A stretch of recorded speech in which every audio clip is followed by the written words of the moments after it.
होगा। I hope कि बिल्कुल घर जैसे है। नहीं है तो आदत डाल लीजिए, जीवन है छोटी बड़ी समस्याएं तो होती ही रहती है।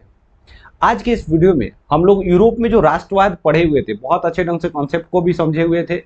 उसके बाद ऑब्जेक्टिव को दो पार्ट में हम लोगों ने क्लियर किया हुआ था, उसका पोस्टमार्टम किए थे बहुत अच्छे से। आज के इस वीडियो में कुछ ऐसे टाइम ऑफ पीरियड रहा, कुछ ऐसा समय रहा, कालखंड रहा जो फ्रांस की राजक्रांति के समय बहुत ज्यादा कॉम्प्लिकेटेड, वो बच्चा को समझ नहीं आता है। तो हम उस टाइम ऑफ पीरियड को, उस कालखंड को क्या करेंगे कि अलग से एक सोच रहे थे कि वीडियो बना दे, क्योंकि हम क्वेश्चन आंसर का तो आपको वीडियो बनाएंगे ही, ठीक है ना। लेकिन ये जो कालखंड रहा 1789 से लेके जब जब फ्रांस की क्रांति शुरू हुई थी, फ्रेंच रेवोल्यूशन शुरू हुआ था, उस समय से लेकर के जब तक 1804 ईस्वी में नेपोलियन राजा नहीं बन जाता है, तब तक बहुत ज्यादा जो है ना राजनीतिक उथल पुथल रहता है फ्रांस की क्रांति के समय। तो फिर वो जो समय था, वो जो कालखंड था, वो किसी को समझ नहीं आता है, बहुत कम लोग को समझ आता है, ठीक है ना, क्योंकि बहुत ज्यादा उसे अपहीबल होता है, उथल पुथल होता है। कोई सरकार आती है, बनती है, कोई बस सरकार खत्म होती है, कोई संविधान बनाता है, कोई और चेंज करता है, अलग अलग तरह की चीजें होती है, ठीक है ना। तो हम उस कालखंड को क्या किए हुए इस वीडियो में हम कवर करेंगे, ताकि आप चीजों को बहुत अच्छे ढंग से कॉन्सेप्ट क्लियर करके समझ जाइए, ठीक है ना। तो चलिए बिना किसी समय गंवाए मिल के मचाते हैं बवाल विद बहुत सारा सवाल। हम पहली बार आज के इस वीडियो में बात करना हम लोग शुरू करेंगे वो फ्रांस के राजक्रांति के समय से। तो जैसा कि आप जानते हैं मेरे भाई कि फ्रांस की जो राजक्रांति हुई थी वो 14 जुलाई 1789 ईस्वी को शुरू हुई थी, ठीक है। इसमें तो कोई दो राय नहीं है, ये तो सबको पता है। 14 जुलाई 1789 ईस्वी को क्या होती है, फ्रांस की राजक्रांति शुरू होती है। वो किसके खिलाफ में, लुई 16वां के खिलाफ में शुरू होता है। और ये लुई 16वां किस राजवंश का था, तो बुर्बो राजवंश का था, ठीक है ना। इतना बात पता चल गया। बुर्बो राजवंश के तीन प्रमुख राजा का नाम याद रखेंगे, लुई 14वां, 15वां और 16वां। लुई 14वां सबसे खराब राजा माना जाता था, क्योंकि वो कहता था क्या कि मैं ही राज्य हूं, मतलब वो सबसे भयंकर तानाशाह था। बात समझे कि नहीं। तानाशाह आप किसको कहेंगे वो हम लोग सारा बात कर चुके थे, ठीक है ना। जो उस समय निरंकुशवाद चल रहा था, निरंकुशवाद किसे कहते हैं, ये सारा बात हम लोग कर चुके थे पिछले वीडियो में। तो आपको चाहिए भाई साहब कि उस वीडियो को अच्छे से देखे समझे, क्योंकि जो बेसिक बेसिक बात था उसमें हम लोग चर्चा किए हुए थे, जिसमें इतिहास के बारे में, फ्रांस की राजक्रांति के बारे में पढ़े हुए हैं, ठीक है ना। आज के इस वीडियो में हम ये देखेंगे कि 1789 ईस्वी में जब क्रांति हुआ, तो आपको तो पता ही है क्रांति किसी न किसी सत्ता के खिलाफ में होता है, बात समझे कि नहीं, किसी न किसी बड़ी सरकार के खिलाफ में होती है। तो जब ऐसा क्रांति होगा तो जाहिर सी बात है बदलाव आएगा। क्रांति का अर्थ ही होता है बदलाव, ठीक है ना। तो क्रांति होगा तो बदलाव आएगा। तो फिर बदलाव जब आएगा तो फिर उसके बाद की स्थिति क्या होगी, किस तरह का बदलाव आया, क्या उन लोगों को दिया गया, क्या नहीं दिया गया, इन सभी चीजों की तो चर्चा होगी ना यार। तो देखो, आपको पहले भी हम बता चुके हैं कि जिस समय फ्रांस की राजक्रांति हुई, उस समय फ्रांस में निरंकुश राजशाही शासन व्यवस्था चल रहा था। क्या चल रहा था, निरंकुश राजशाही शासन व्यवस्था, राजशाही चल रही थी, ठीक है। इसमें राजा को अनलिमिटेड पावर दिया रहता है, कोई संविधान कुछ नहीं होता है, राजा अपनी मर्जी से जो मन करता है वो करता है, ठीक है ना। लेकिन इस राजक्रांति के बाद क्या किया जाता है, 1789 में यह क्रांति होती है, ठीक है ना। और उस क्रांति में क्या होता है भाई साहब कि जो रिप्रेजेंटेटिव होते हैं, जो लोकल रिप्रेजेंटेटिव होते हैं, जो छोटे छोटे क्षेत्रों से चुन के आए थे, अलग अलग, जैसे आपको पता ही है फ्रांस 3 गो स्टेट में विभाजित था, प्रथम स्टेट, द्वितीय स्टेट और तृतीय स्टेट, यानी फ्रांस का ये सोसाइटी डिवाइड था, ठीक है ना। तो उसमें से क्या था कि जो थर्ड स्टेट वाले थे उनकी जनसंख्या बहुत ज्यादा था, तो इनके जितने भी रिप्रेजेंटेटिव थे 600, उन सभी लोगों ने क्या कर दिया, स्टेटस जनरल जो कि राजा साहब का दरबार होता था, उसको क्या कर दिया, ये लोग खारिज कर दिया, बोला कि हम इसको नहीं मानते हैं, राजा को अपना राजा नहीं मानते हैं, ये मेरा शासक नहीं है। हम क्या करेंगे, एक संविधान बनाएंगे और संविधान बना के प्रॉपर फिर से हम एक सरकार का गठन करेंगे, ठीक है ना। और उसमें जो संविधान बनेगा, उस संविधान में जो शासक होंगे उनके अधिकार सुनिश्चित किए गए होंगे, ठीक है ना। ऐसा नहीं कि राजा जब मन करे आएगा, जैसे मन करेगा वैसे करके चला जाएगा, ठीक है ना। ऐसे राजपाट नहीं चलेगा। अब तक जो चलता रहा है, अब हम उस वैसे शासन को नहीं सहेंगे, ऐसे हम जो है चीजों को नहीं मानेंगे, ठीक है ना।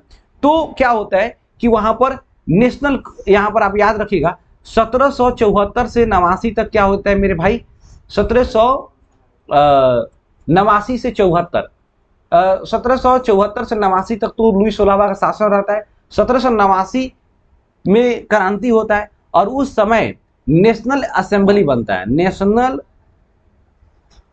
नेशनल असेंबली बनता है, ठीक है ना, नेशनल असेंबली बनता है। नेशनल असेंबली का क्या होता है मेरे भाई, निर्माण किया जाता है, जिसमें थर्ड स्टेट वाले लोग थे, सबसे ज्यादा थे, ठीक है, कुछ लोग फर्स्ट और सेकेंड वाले स्टेट से भी थे, ठीक है ना। इन लोगों ने मिल करके क्या किया, एक संविधान बनाया, ठीक है ना, और उस संविधान में बदलाव किया, ठीक है ना।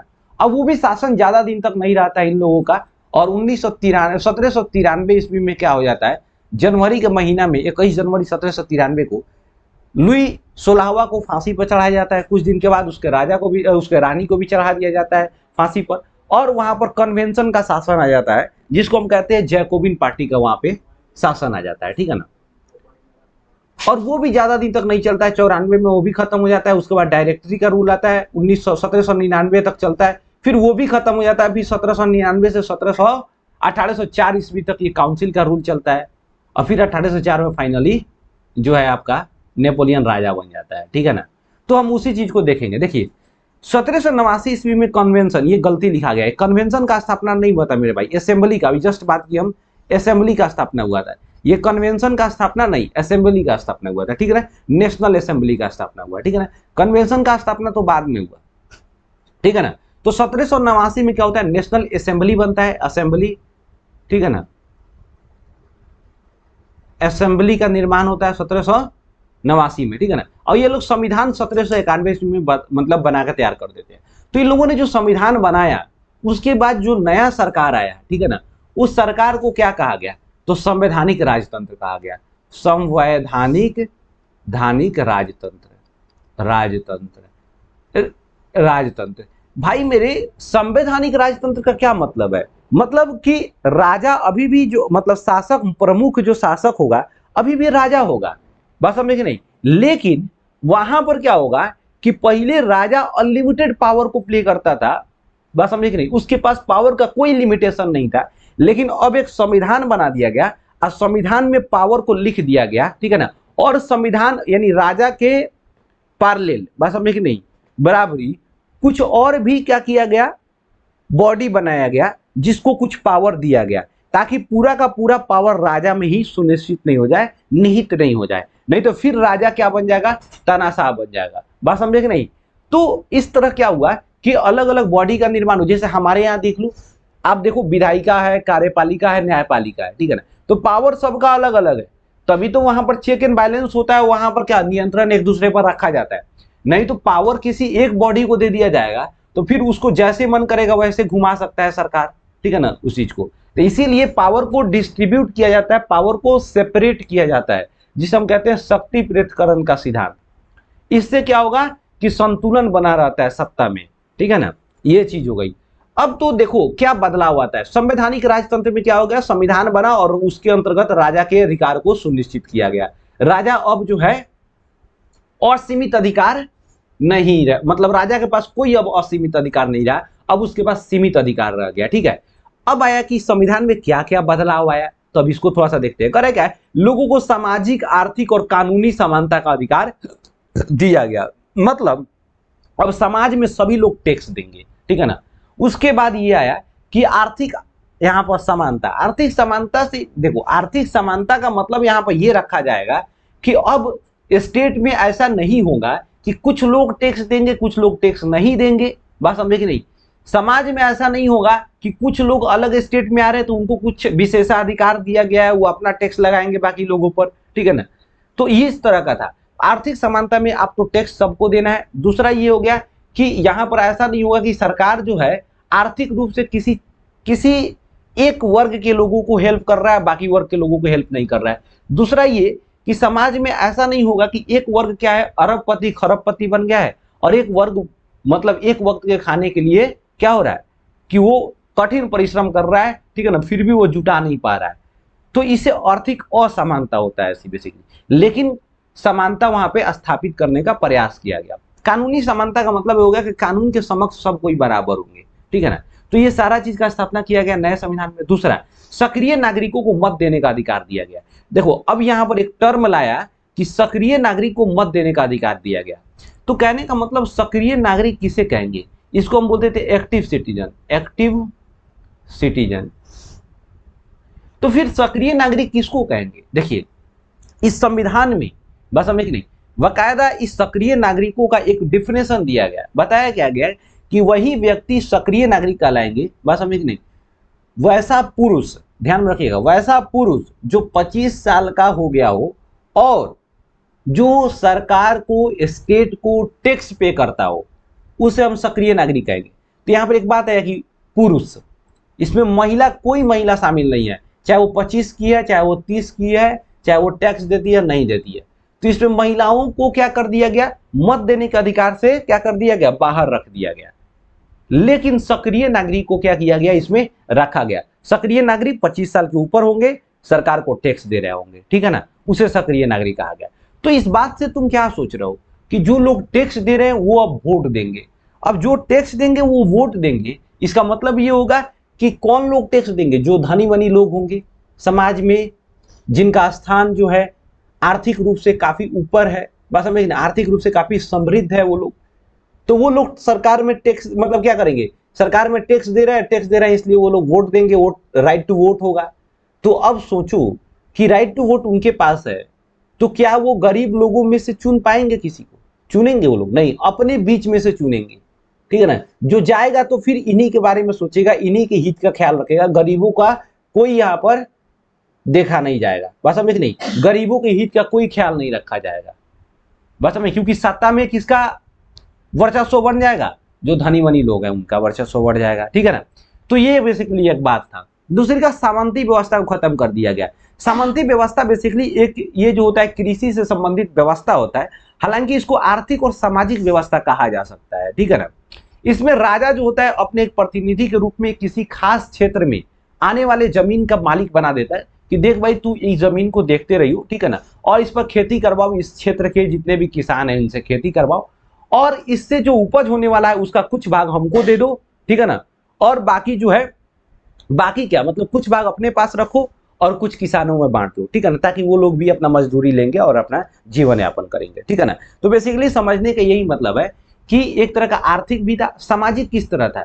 लेकिन सामाजिक का मतलब ये जो सामंत होते थे ना, ये छोटे मोटे झगड़ों को भी सुलझाने का काम करते थे। अब मान लीजिए कोनो का कोनो, मतलब मान लीजिए गांव है, ठीक है ना, अब किसी का कोई मुर्गी चुरा लिया, अब वो राजा के पास थोड़े जाएगा, ठीक है ना, सामंत के पास जाता था।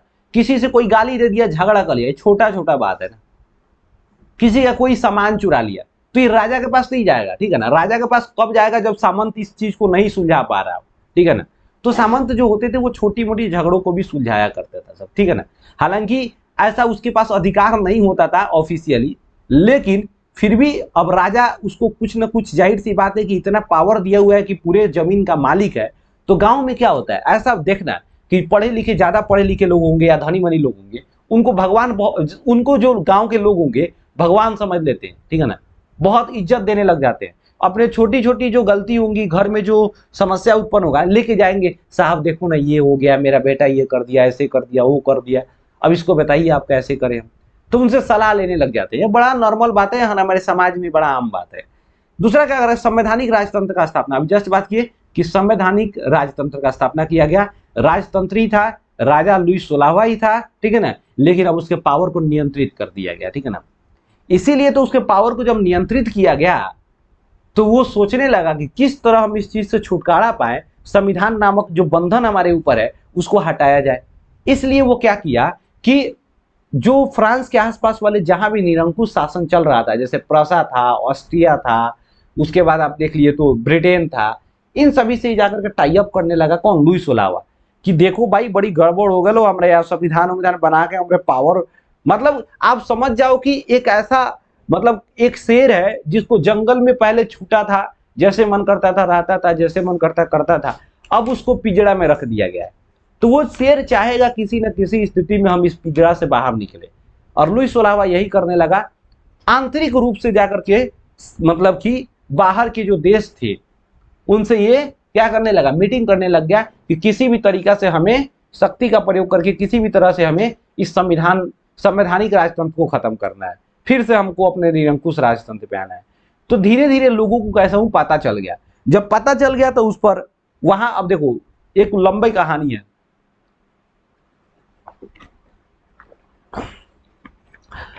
जब आपको जस्ट बताइए कि सक्रिय नागरिकों को मत देने का अधिकार था, तो सक्रिय नागरिक को मत देने का जब अधिकार था तो कुछ लोगों के अंदर जो है ना असंतोष आने लगा, होने लगा। किस बात का? कि भाई गरीबों का तो कोई ख्याल नहीं रख रहा है, ये धनी मनी लोग आ रहे हैं और अपना ही पेट पाल रहे हैं, ठीक है ना, इसमें गरीबों का भला नहीं हो रहा है। तो क्या हो गया कि जो नेशनल जो असेंबली था ना, उसमें फूट पड़ के कुछ लोग जो है अलग से क्या किए, अपना एक पार्टी बना लिए, जिसको कहा गया जैकोबिन पार्टी, जैकोबिन दल। उस जैकोबिन दल में जो था ना, धीरे धीरे वो जैकोबिन दल एस्टेब्लिश करने लगा, डेवलप करने लगा। बात समझ गए। 1792 का टाइम आया। 1792 ईस्वी में क्या हो जाता है मेरे भाई, इस जैकोबिन दल में भी फूट पड़ जाता है। एक को कहा गया जिरोंदिस्ट, जिरोंदिस्ट। ये जो थे ना, ये लिबरल मतलब कि उदारवादी थे, जैसे नरम दल के नरम मिजाज वाले थे। ये जो है आंदोलन हिंसा में विश्वास नहीं रखते थे। लेकिन एक बन गए जैकोबिन पार्टी वाले, जिनका अपना नाम था जैकोबिन वाले। इसका मुख्य नेता था रॉबस्पियर। रॉबस्पियर, रॉबस्पियर ने क्या किया कि ये उग्रपंथी, बात समझे कि नहीं, यानी हिंसात्मक रास्ता को अपना लिया। ये बोला कि अगर हमारे देश में, राज्य में कोई सुधार नहीं हो रहा है या फिर किसी भी तरह का कोई भी अच्छा कार्य नहीं किया जा रहा है, कोई शोषण कर रहा है, तो हम उसका विरोध करेंगे, आंदोलन करेंगे, नहीं मानेगा तो तोड़फोड़ करेंगे, हिंसा अपनाएंगे। बस अब हिंदा का ही मतलब हिंसा का रास्ता चुन लिया इसने। और इसी लोगों ने क्या किया कि नेशनल जो असेंबली था, बात समझे कि नहीं, उस नेशनल असेंबली को प्लान बना लिया कि हम इसको अब बाइकआउट कर देंगे, बहिष्कार कर देंगे इसका।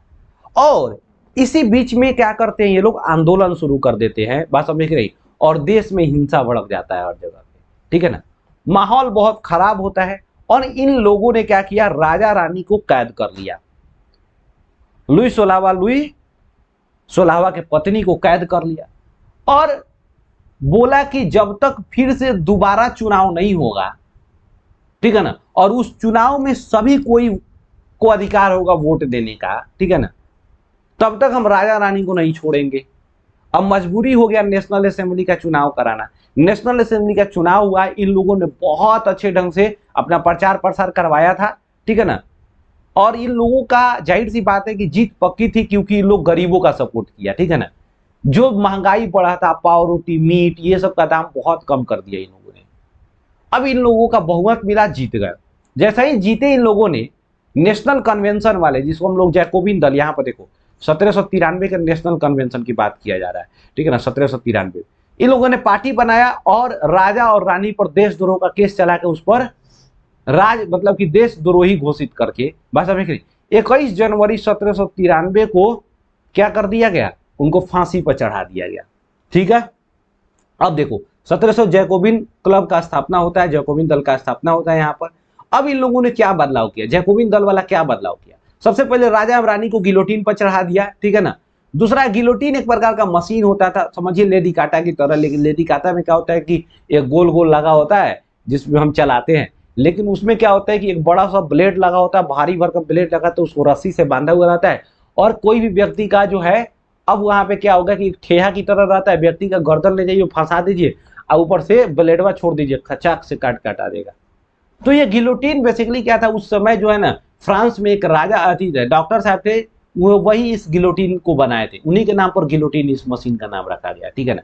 अब उसका उद्घाटन नहीं हुआ था, तो सोचा गया उद्घाटन केकरा से करे, तो सभी लोगों ने क्या किया, राजा को ही उद्घाटन के रूप में स्वीकार कर लिया और ले जाकर के इस जैकोबिन दल वालों ने क्या किया, उसको चढ़ा दिया किस पर, फांसी पर। फांसी मतलब गिलोटीन पर। अब आ जाओ, गणतंत्र का स्थापना हुआ। अब इन लोगों ने राजतंत्र को खत्म कर दिया, संवैधानिक राजतंत्र को ही खत्म कर दिया, बोला अब गणतंत्र का स्थापना हुआ। देखो गणतंत्र का मतलब क्या होता है कि एक ऐसा राज्य जहां पे जो राजनीतिक, जो सबसे महत्वपूर्ण राजनीतिक पद होता है, सबसे बड़ा राजनीतिक पद होता है, उस पर कोई ना कोई चुना हुआ व्यक्ति विद्यमान हो। बात समझे कि नहीं, सबसे बड़ा, समझे कि नहीं, जो राजनीतिक पद होता है, अगर किसी देश में उस पर चुना हुआ व्यक्ति विराजमान होता है तो उसे गणतंत्र कहेंगे। जैसे अपना देश देख लो, हमारे यहाँ राष्ट्रपति चुने हुए होते हैं, ठीक है ना। ऐसा नहीं कि एक राष्ट्रपति है, फिर उसी का बेटा मतलब बनते चला जाएगा, तो ये राजतंत्र हो जाएगा। फिर बात समझ नहीं। तो गणतंत्र का मतलब कि सबसे महत्वपूर्ण संवैधानिक पद पे कोई ना कोई चुना हुआ व्यक्ति विद्यमान हो। तो ये गणतंत्र का स्थापना इन लोगों ने किया। प्रशासनिक व्यवस्था में सुधार, कानून के समक्ष सभी को बराबर अधिकार दिया, आंतरिक आयात निर्यात शुल्क को समाप्त कर दिया, जो भी बहुत तरह के टैक्सेस था अपने ही देश के अंदर उन सभी को समाप्त किया, ताकि जो है आसानी से व्यापार किया जा सके और महंगाई को कंट्रोल किया जा सके। जाहिर सी बात है, टैक्स में रिबेट करेंगे, बस हम देखें नहीं, तो टैक्स को आप छोड़ देंगे तो महंगाई कम हो जाएगा। करें नाप तोल की नई एवं एकमात्र पद्धति की शुरुआत।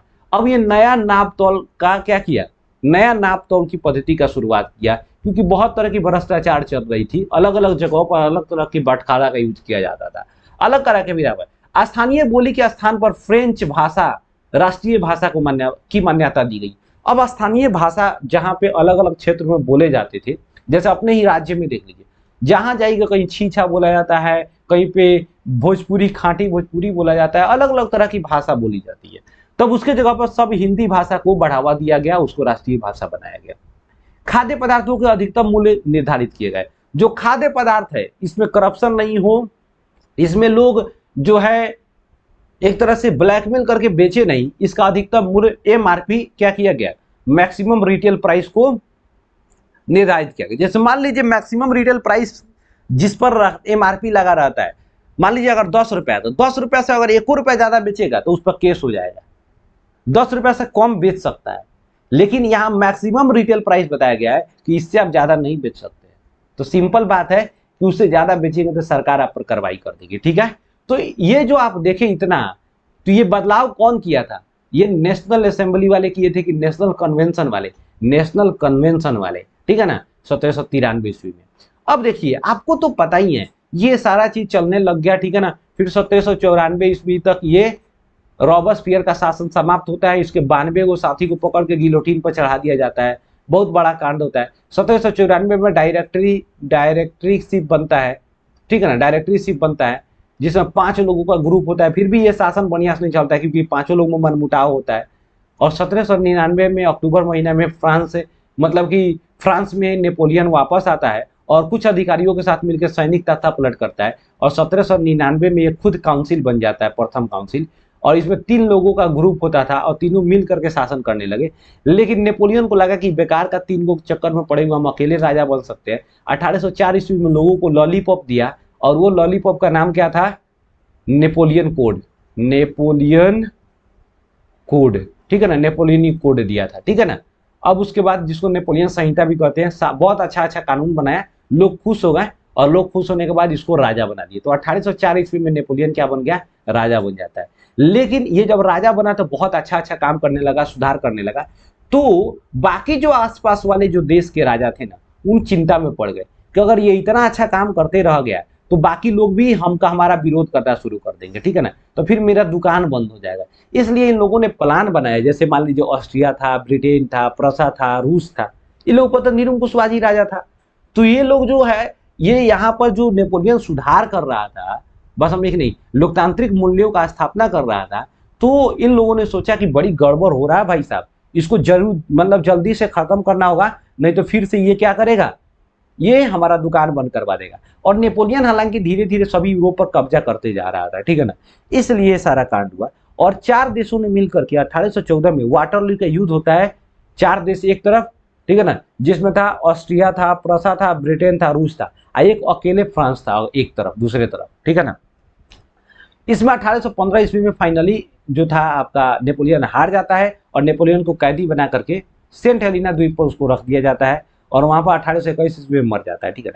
तो इन लोगों ने क्या किया, फ्रांस को हराया और फिर से इन लोगों का राजपाट आ गया और इन लोगों ने एक पार्टी रखा, सम्मेलन रखा ऑस्ट्रिया का राजधानी वियना में। और ऑस्ट्रिया का उस सम्मेलन का जो मुख्य स्वागत करता और जो उसको आयोजन करता था, बस हम देखे नहीं, मतलब एक तरह से कहिए तो उसका मेजबानी कौन किया था, तो ऑस्ट्रिया का चांसलर मेटरनिक ने किया।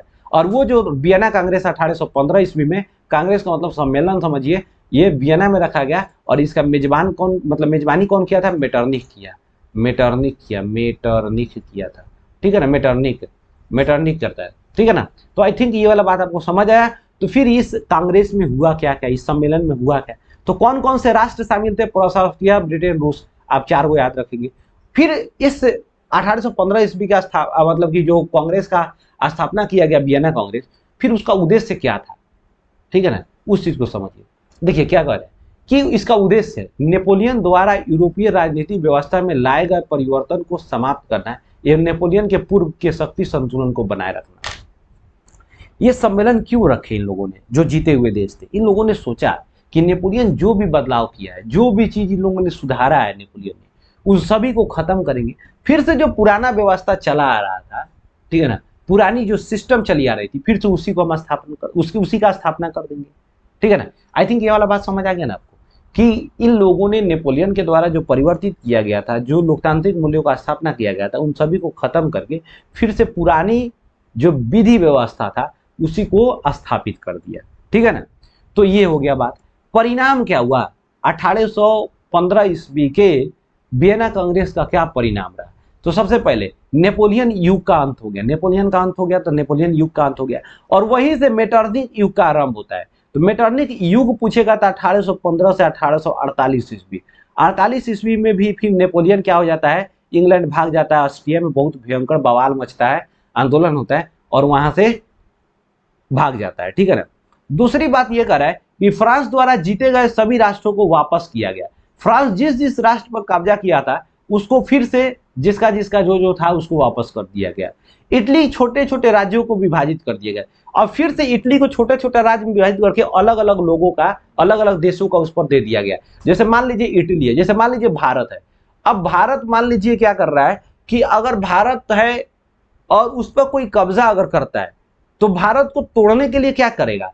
साउथ भारत को अलग रूप दूसरे किसी को दे देगा, वेस्ट वाला को दूसरे, ईस्ट वाला को दूसरों, अलग अलग रूपों में बांट देगा, उसको खंडित कर देगा जिससे उनकी एकता खत्म हो जाए।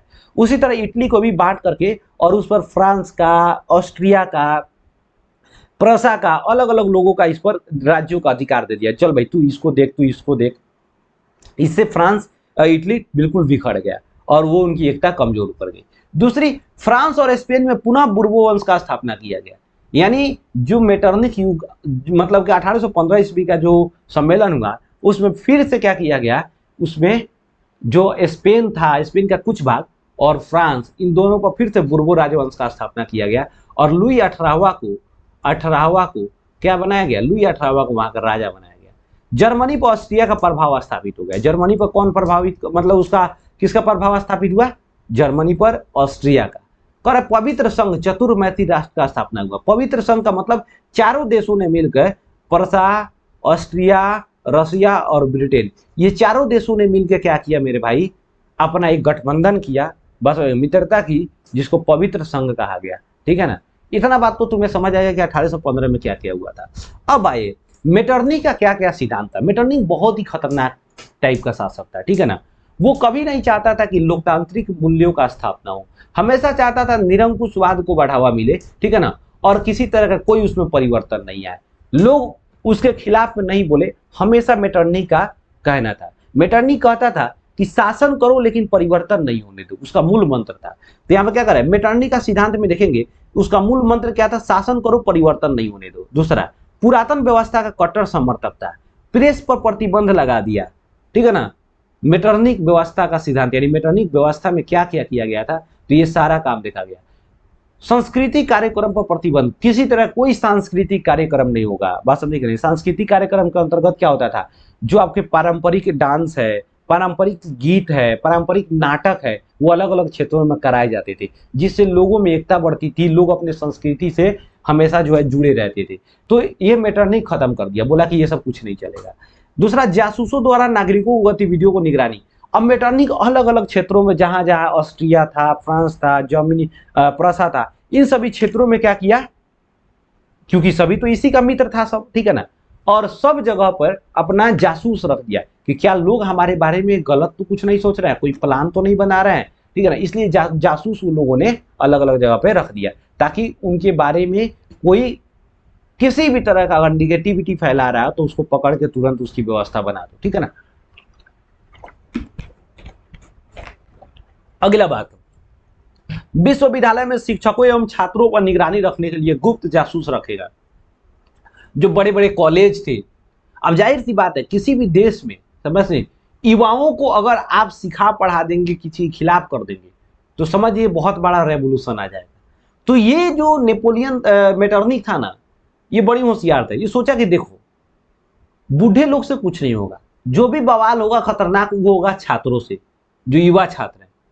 तो क्यों ना हम छात्रों के बीच में ही अपना जासूस रख दे, कॉलेज में जासूस रख दे, ताकि कहीं हमारे खिलाफ अगर कोई भी वो रचना षड्यंत्र रच रहे हो उसका पता चले और उसको हम दबा सके, ठीक है ना। इसलिए वो स्कूल और कॉलेजों में क्या करने लग गए, अपना जासूस रखने लग गए, ठीक है ना। दूसरा, अब देखिए ललन टॉप प्रश्न, अब किस तरह का क्वेश्चन बन सकता है, इस चीजों को समझिए। कह रहा है कि 1815 ईस्वी के वियना कांग्रेस का मुख्य उद्देश्य क्या था। आप जरूर क्वेश्चन को लिखने का प्रयास कीजिएगा, जस्ट हम सब बता दिए। 1815 वियना कांग्रेस के परिणाम को लिखे, परिणाम लिखिए। यूरोप में स्थापित मेटरनिक व्यवस्था पर संक्षिप्त टिप्पणी लिखिए। अब मेटरनिक व्यवस्था और उसका मेटरनिक व्यवस्था में क्या बदलाव हुआ था, इसी के बारे में लिख दीजिए, बस कोई दिक्कत नहीं। अब अगला आइए 1830 ईस्वी की क्रांति, इसको देखेंगे और हम लोग इस वीडियो को यहीं पर खत्म करेंगे। बहुत इंपॉर्टेंट बात है। आपको पता है कि लुई जो 1815 ईस्वी में लुई 18वां क्या बनता है, फ्रांस का राजा बनता है। लेकिन वो राजा बहुत अच्छा था, लेकिन 1824 ईस्वी में उसका मृत्यु हो जाता है, तो चार्ल्स 10वां वहां का राजा बनता है। चार्ल्स 10वां राजा बनता है, ठीक है ना।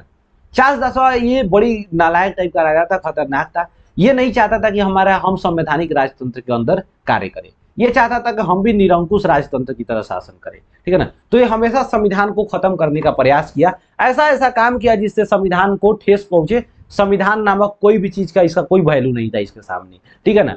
जिसके वजह से लोग इसके खिलाफ में थे, असंतोष हुआ और लास्ट में क्या हो गया, आंदोलन हुआ। अब देखिए फ्रांसीसी क्रांति का क्या कारण था। तो सबसे पहले चार्ल्स 10वां एक निरंकुश एवं स्वेच्छाचारी शासक था। जैसे उसको मन में होता था, जैसे उसके मन में आता था वैसे करता था। निरंकुश मतलब उस पर कोई अंकुश नहीं लगा सकता था, ठीक है ना। दूसरा, कुलीनों एवं पादरियों का विशेषाधिकार। जब फ्रांसीसी क्रांति के बाद जो आप देखेंगे लुई 18वां का मृत्यु होता है, ठीक है ना, और लुई 18वां की मृत्यु के बाद चार्ल्स 10वां जो राजा बनता है, उसने फिर से कुलीनों और पादरियों को क्या दे दिया, विशेषाधिकार दे दिया। विशेषाधिकार जो पहले था 1789 ईस्वी में, बाद में समाप्त कर दिया गया था, फिर से ये दे दिया। अब लोगों में असंतोष फैल गया, जो तृतीय स्टेट वाले लोग थे, थर्ड स्टेट वाले लोग थे, बोला कि फिर वही काम करना शुरू कर दिया, इसलिए इसका विरोध करना शुरू कर दिए थे, ठीक है ना। अब अगला समझिएगा, कह रहा है क्या, नागरिक स्वतंत्रता का हनन, नागरिक स्वतंत्रता, प्रेस पर प्रतिबंध। ये नागरिक स्वतंत्रता सिंपल बात है कि अब ये इक्वालिटी वाला बात रहा नहीं, समानता वाला बात नहीं है। अब सभी लोगों को जो है स्वतंत्रता नहीं मिल पा रही थी, ठीक है ना। लोग सरकार से क्वेश्चन खोल के नहीं पूछ पा रहे थे, ठीक है ना। प्रेस पर प्रतिबंध लगा दिया गया ताकि प्रेस हमारे उनके बारे में गलत कुछ नहीं छाप दे, लोगों के बीच जो है कुछ फैला नहीं दे, ठीक है ना। इसलिए पोलिंग नामक प्रतिक्रियावादी व्यक्ति का मंत्री बनाना। 1830 ईस्वी में इसने अपना एक प्रधानमंत्री बनाया पोलिंग को, ठीक है ना। बड़ी खतरनाक टाइप का ये प्रधानमंत्री था, बिल्कुल दिमाग इसके पास नहीं था। 1830 में आते आते ये क्या किया, 4 गो अध्यादेश पारित किया। अध्यादेश का मतलब होता है कि राजा जो है बिना किसी उस पर चर्चा किए संसद में, या फिर जो भी आपका प्रतिनिधि सभा होता है उसमें बिना किसी तरह का, काहे नहीं हो रहा है यार, जूम काउंट काहे नहीं हो रहा है यार, ओहो हाँ। राजा जो है, अध्यादेश का मतलब समझिए, मान लीजिए किसी देश का राजा है या राष्ट्रपति है, ठीक है ना। तो आप किसी भी देश में कानून बनाएंगे तो पहले संसद में बहस होता है, उस पर चर्चा होता है, तभी ना कानून बनेगा, पास होगा तभी ना कानून बनेगा। लेकिन अगर मान लीजिए कोई इमरजेंसी आ जाए, ठीक है ना, और इमरजेंसी आ जाए तो उस समय संसद का सेशन चल नहीं रहा, तो उस समय अगर कानून बनाना हो तो क्या करेंगे, तो राष्ट्रपति का अधिकार, राष्ट्रपति के पास ये अधिकार या राजा के पास ये अधिकार होता है कि वो अगले कुछ समय के लिए, बात समझे कि नहीं, ये आप अस्थायी कह सकते हो, एक कानून बना सकता है, बाद में फिर उसको अस्थायी बनाया जा सकता है संसद से पास करके। अब राजा ने उसी तरह किया, बस समझे कि नहीं, अध्यादेश पारित कर दिया बिना किसी प्रतिनिधि सभा में उस पर चर्चा किए, पास किए, ठीक है ना। और ये अध्यादेश बड़ी खतरनाक था। स्वतंत्रता, प्रेस की स्वतंत्रता समाप्त कर दी गई, प्रतिनिधि सभा भंग कर दिया गया। जो प्रतिनिधि सभा था, यानी समझिए संसद टाइप का था, बस समझे कि नहीं, अब उसको ये लोग समाप्त कर दिए, बोले कि प्रतिनिधि सभा में नहीं रहेगा, राजा का अब क्या चलेगा, वर्चस्व रहेगा।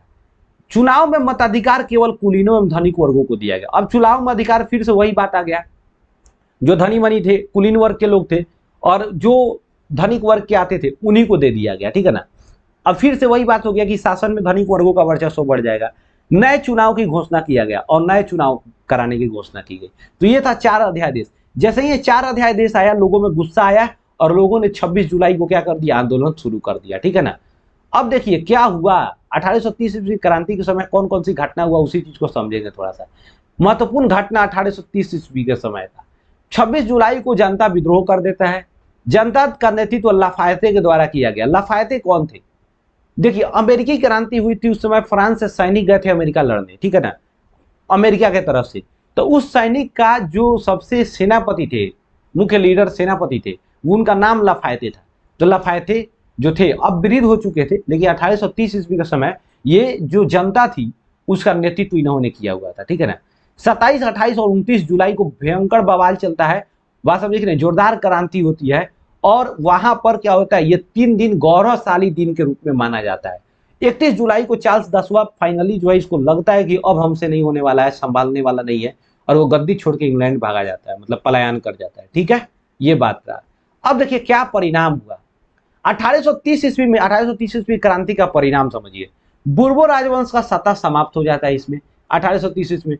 और फिर से नए एक राजतंत्र आता है जिसको हम लोग वंशज होता है, जिसको वो अर्लायंस वंश कहते हैं, और उसका राजा लुई फिलिप को राजा बनाया जाता है। तो दूसरा संवैधानिक राजतंत्र का स्थापना, फिर से संवैधानिक राजतंत्र का स्थापना किया गया।